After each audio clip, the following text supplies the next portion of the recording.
اور اللہ فرماتے ہیں یہ جو ہم نے پچھلی بستیاں ہلاک کر دی ہے نا، یعنی اب اس میں دھمکی ہے کہ وہ بستیاں دوبارہ نہیں لوٹتی ہیں۔ جزوی طور پر دیکھیں اللہ کسی مردے کو زندہ کر دے معجزے کے طور پر، جیسے پیغمبروں کے سامنے ہو، وہ تو ایک الگ بات ہے، لیکن قاعدہ کلیہ یہی ہے کہ جب ہم کسی بستی کو ہلاک کر دیتے ہیں تو وہ دوبارہ دنیا میں نہیں لوٹتی اور دوبارہ اس کو پھر مہلت نہیں ملتی۔ تو اہل مکہ کو اور لوگوں کو بھی اس سے عبرت حاصل کرنی چاہیے۔ اب یہ سلسلہ اسی طرح چلتا رہے گا دنیا میں۔ آگے اللہ فرماتے ہیں حتی اذا فتحت یاجوج و ماجوج، یہاں تک کہ ایک وقت آئے گا کہ قیامت کی علامتیں ظاہر ہونا شروع ہو جائیں گی اور پھر اللہ اس کائنات کو تباہ کرنے کا ارادہ کر لے گا۔ تو اس میں ایک بہت بڑی علامت کا اللہ نے ذکر کیا کہ قیامت کی ہولناکیوں میں جو پہلی ہولناکی ہوگی اذا فتحت یاجوج و ماجوج، یعنی قیامت کے جو آثار شروع ہو جائیں گے تو یہاں تک کہ یاجوج اور ماجوج کو کھول دیا جائے گا۔ یعنی اس آیت میں اصل میں یہ طرز اختیار کیا گیا ہے کلام اللہ میں کہ لوگ دنیا میں مست ہیں، غفلت میں ہیں، پیغمبر جب دنیا میں آئے تو ان کو فالو کیا، بالآخر پھر پیغمبروں کی تعلیمات سے ہٹتے چلے گئے تو اللہ کہتے ہیں جیسے میں نے پہلے بستیوں کو ہلاک کیا ہے نا، تو میں اس زمین کو بھی تباہ و برباد کروں گا، پوری زمین کو ہلاک کر دوں گا میں۔ لیکن اس ہلاکت کے آثار شروع کہاں سے ہوں گے؟ اس کے آثار میں ایک بہت بڑی نشانی ہوگی یاجوج اور ماجوج کا نکلنا۔ وَهُم مِّن كُلِّ حَدَبٍ يَنْسِلُونَ، اور وہ ہر ٹیلے سے، ہر اونچی آڑ سے نکلنے کی کوشش کر رہے ہوں گے۔ یعنی آڑ کا ذکر اس لیے کیا کہ اکثر رکاوٹ آڑ ہی بنتی ہے، ورنہ میدانوں میں تو کھلے چلے جاتے ہیں، تو میدانوں میں تو وہ کھلے چلے آئیں گے، لیکن جہاں بھی آڑ ہوگی تو وہاں سے بھی تمہیں لگے گا کہ ایک بڑی تعداد میں ایک ہجوم ہے یاجوج اور ماجوج کا، جو انسانوں کو تباہ و برباد کرنے کے لیے ظاہر ہو رہے ہیں۔ اس پر یاجوج ماجوج کی جو تفصیلی بحث ہے وہ سورہ کہف میں بیان کر چکا ہوں، جس کا خلاصہ یہی ہے کہ یاجوج ماجوج ایک قوم ہے، انسان ہے۔ حضرت ذوالقرنین نے ایک آہنی دیوار بنا کے ان کو پہاڑوں کے پیچھے دھکیل دیا ہے۔ ان کی صحیح لوکیشن کا اللہ کے علاوہ کسی کو علم نہیں ہے، اور وہ قرب قیامت میں ظاہر ہوں گے، زمین میں بہت زیادہ فساد مچائیں گے۔ وَاقْتَرَبَ الْوَعْدُ الْحَقُّ، اللہ فرماتے ہیں اور حق وعدہ وہ قریب آ چکا، یعنی اس قیامت کے دن کی اللہ منظر کشی کر رہے ہیں، اس کو ہمارے سامنے رکھے ہیں کہ دیکھو وہ وعدہ قریب آ گیا تمہارے۔ فَإِذَا، کیونکہ یاجوج ماجوج جب ظاہر ہوں گے تو اس کے تو بہت قریبی، بہت ہی کچھ وقت کے بعد ہی قیامت قائم ہو جائے گی۔ فَإِذَا هِيَ شَاخِصَةٌ أَبْصَارُ الَّذِينَ كَفَرُوا، تو اچانک کافروں کی نگاہیں پھٹی کی پھٹی رہ جائیں گی، حیران ہو جائیں گے قیامت کی ہولناکی کو دیکھ کر، اور کہیں گے یا ویلنا قد کنا فی غفلۃ من ھذا، ہائے ہماری بدبختی، ہم تو اس سے غفلت میں پڑے ہوئے تھے، ہم نے تو اس طرف کبھی سوچا ہی نہیں۔ آج دیکھ لینا انسان پیغمبروں کی تعلیمات کو تو ویلیو دے ہی نہیں رہا ہے، بس ترقی اور معاشی ترقی اور سائنسی ترقی اور ٹیکنالوجی اور حقوق ایک دوسرے کے اور جانوروں کے حقوق اور گدھے گھوڑوں کے حقوق، اسی پر پوری انسانیت گھوم رہی ہے۔ جس خدا نے پیدا کیا اس کو ڈکشنری سے نکال دیا۔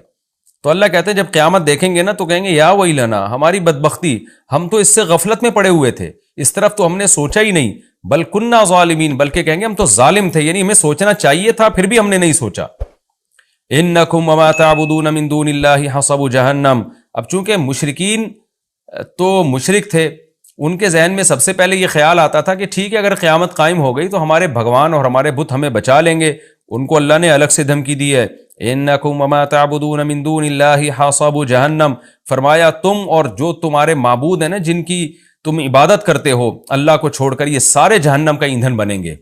احادیث میں یہ مضمون ہے کہ یہ جو پتھر کے بنے ہوئے بت ہیں نا، اگرچہ ان میں حس نہیں ہوتی لیکن اللہ ان کو بھی مشرکین کے ساتھ آگ میں ڈال دے گا، مشرکین کا غم بڑھانے کے لیے کہ جن معبودوں کو تم سمجھتے تھے کہ سفارش کریں گے آج یہ بھی تمہارے ساتھ جل رہے ہیں اس آگ میں۔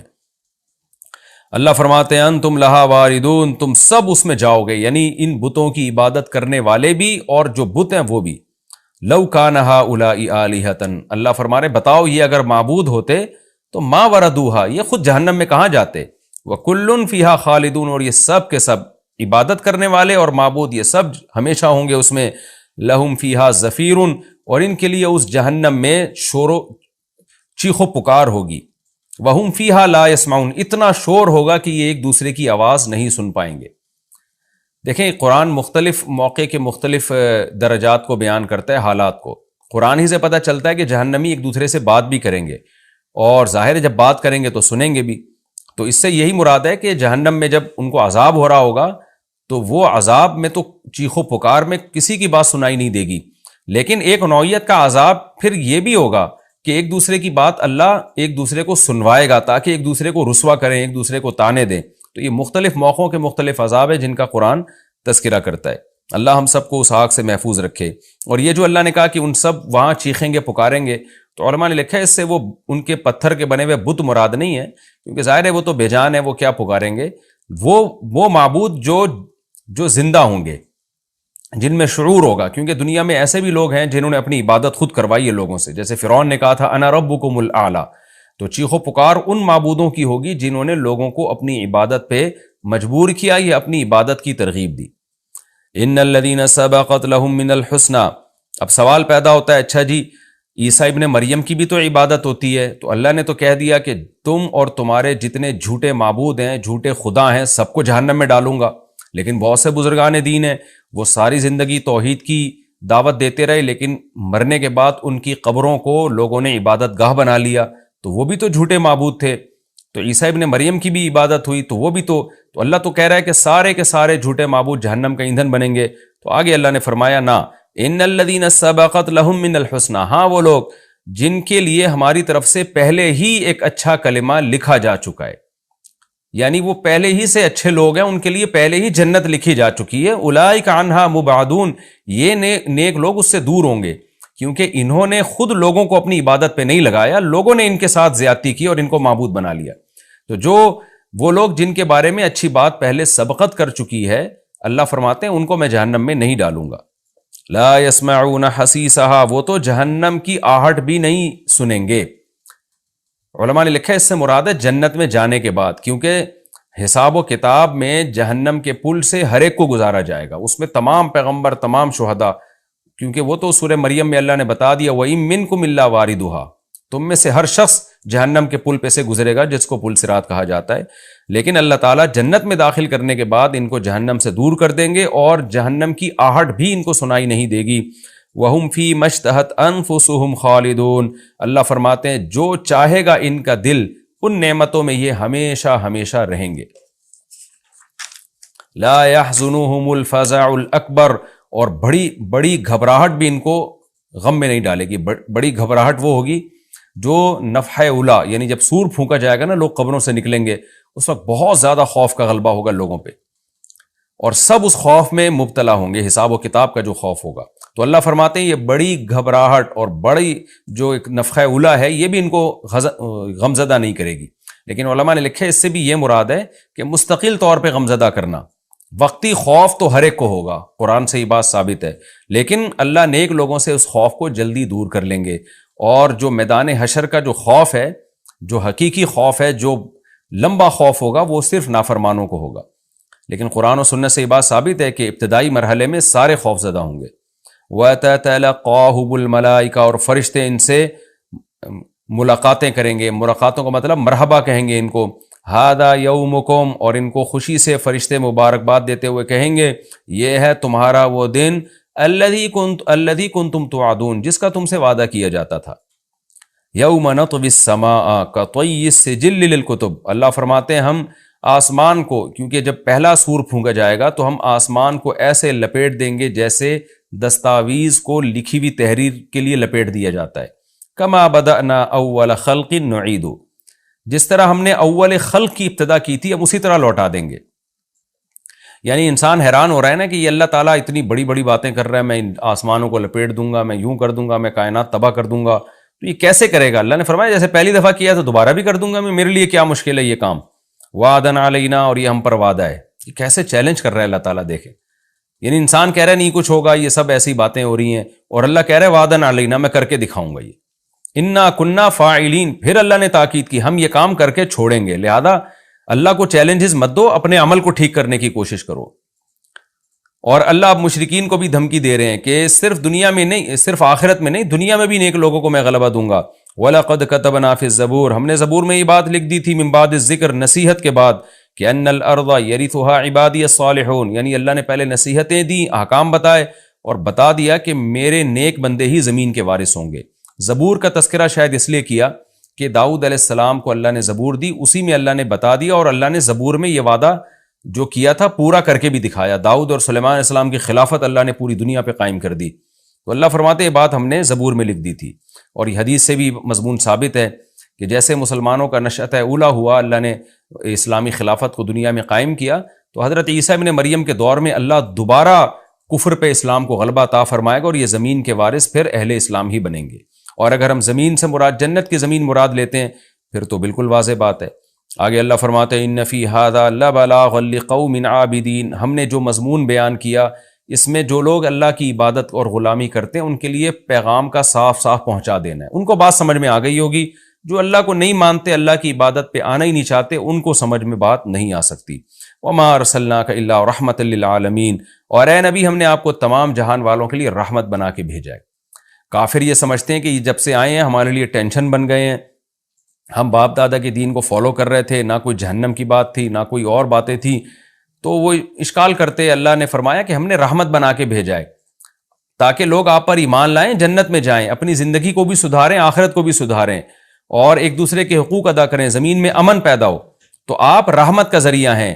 یہ نہیں مان کے آپ کو زحمت سمجھ رہے ہیں تو یہ آپ کا قصور نہیں ہے، ان کا قصور ہے. تو اللہ نے انسانوں کو بھی بتا دیا کہ پیغمبر صلی اللہ علیہ وسلم تمہارے لیے رحمت ہے، ان کو زحمت مت سمجھو. اب چونکہ اس سورت کا مضمون ہی توحید ہے، اس لیے خلاصے کے طور پر اللہ اس مضمون کو دہراتے ہیں. قل انما یوحی الیہ. اے نبی اب آپ خلاصے کے طور پر ان کو یہ بات بتا دیجئے، چونکہ میری جو اصل دعوت ہے وہ کیا ہے، میری طرف وہی کی جاتی ہے انما الہکم الہ واحد، کہ تمہارا معبود صرف ایک معبود ہے، اسی کی عبادت کرنی ہے. فہل انتم مسلمون. تو کیا تم فرما بردار بنو گے اب بھی اتنا کچھ سننے کے بعد بھی؟ فإن تولوا. اے نبی اگر یہ اب بھی آپ کی باتوں سے اعراض کریں، پیٹھ پھیریں، فقل آذنتکم علی سوا. تو کہہ دیجئے میں نے برابر طور پہ تمہیں بتا دیا. یہ برابر کا لفظ کا مطلب ہوتا ہے صاف طور پہ. یہ محاورہ ہے، یعنی اردو میں بھی ہم کہتے ہیں اس طرح کی بات. تو ہم اے نبی آپ کہہ دیجئے میں نے تمہیں صاف طور پر کھلے لفظوں میں اللہ کا پیغام سنا دیا ہے. وَإِنْ أَدْرِي. اب مجھے نہیں پتا اقریب ام بعید ما توعدون، کہ جس عذاب کا اللہ نے تم سے وعدہ کیا ہے وہ قریب ہے یا دور. کیونکہ بار بار نا وہ ایک ہی بات پہ اٹکتے تھے کہ پھر جلدی عذاب کیوں نہیں آتا، جلدی عذاب کیوں نہیں آتا، ڈیٹ بتائیں عذاب کی. تو اے نبی کہہ دیجئے میں نے پیغام پہنچا دیا، اب مجھے نہیں پتا عذاب جلدی آئے گا کہ دیر سے آئے گا. وَإِنْ أَدْرِي لَعَلَّهُ إِنَّهُ يَعْلَمُ الْجَهْرَ مِنَ الْقَوْلِ.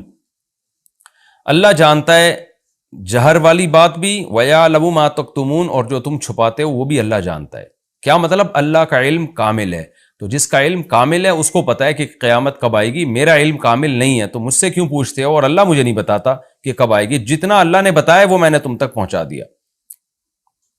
وَإِنْ أَدْرِي لَعَلَّهُ فِتْنَةٌ لَكُمْ وَمَتَاعٌ إِلَىٰ حِينٍ. اور پھر آپ صلی اللہ علیہ وسلم نے یہ بتایا کہ مجھے تو یہ بھی علم نہیں ہے کہ اللہ عذاب ٹال کیوں رہا ہے. اس لیے ٹال رہا ہے کہ تمہیں آزمائش میں ڈالنا چاہتا ہے وہ، یا اس لیے ٹال رہا ہے کہ اللہ تمہیں کچھ دن نعمتیں مزید دینا چاہتا ہے.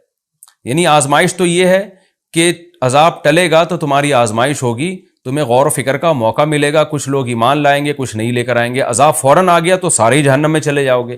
تو یہ تم پر رحمت بھی ہو سکتی ہے اللہ کی طرف سے کہ مہلت دے رہا ہے، بہت سے ایمان لے آئیں گے.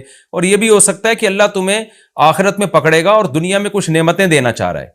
یعنی فتنۃ لکم کا مطلب یہ ہوا کہ ہو سکتا ہے آزمائش ہو، کچھ کامیاب ہو جائیں کچھ ناکام ہو جائیں. اور متاع الی حین کا مطلب یہ ہو سکتا ہے کہ اللہ تمہیں فائدہ پہنچانا چاہ رہا ہے کیونکہ آخرت میں تمہارے لیے عذاب ہے. تو ان دونوں میں کون سا پہلو اللہ کے سامنے ہے؟ نبی فرما رہے ہیں کہ مجھے معلوم نہیں ہے. تو جسے یہ معلوم نہیں کہ عذاب ٹالنے کی ریزن کیا ہے، وہ عذاب کا ٹائم کیسے بتا سکتا ہے؟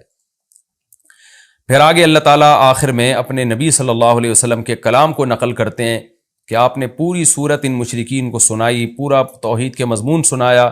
تو آپ صلی اللہ علیہ وسلم اللہ سے دعا مانگتے تھے کہ اللہ دلائل کی دنیا میں حجت تمام ہو گئی ہے، تو عملی دنیا میں حجت تمام کر دے، تو اسلام کو غلبہ دے دے، ان کو بتا دے کہ یہ لوگ حق پر نہیں ہیں. تو اللہ نے نبی کے اس کلام کو ذکر کیا. قال رب احکم بالحق. نبی کہتے ہیں کہ اے اللہ تو حق کے ساتھ فیصلہ کر دے، یعنی پریکٹیکلی عملاً فیصلہ کر دے. اور نبی یہ دعائیں بھی مانگتے ہیں، وربنا الرحمن، ہمارا رب رحمان ہے، رحم کرنے والا ہے.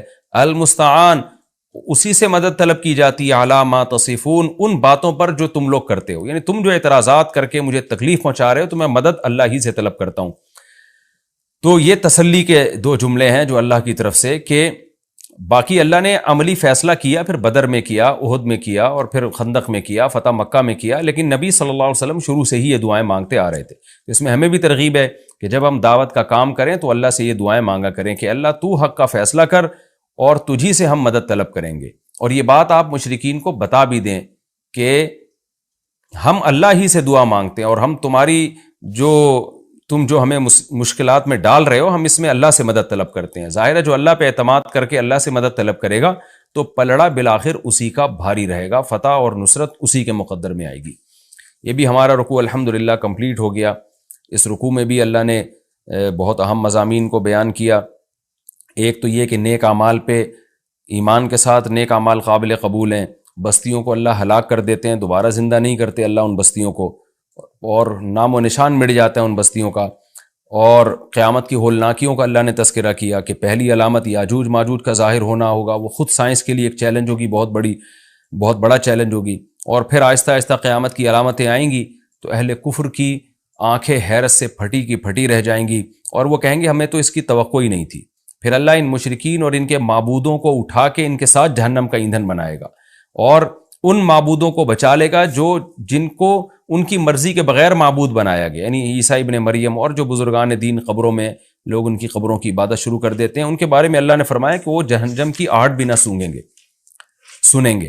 اور پھر اللہ تعالیٰ نے بتایا کہ ہم نے زبور میں یہ بات لکھی ہوئی ہے کہ نیک لوگ ہی میری زمین کے وارث بنیں گے، لہذا کفر اس خوش فہمی میں نہ رہے کہ ہم اسلام پہ غالب آ جائیں گے، بالآخر اللہ اہل اسلام کو غلبہ دے گا۔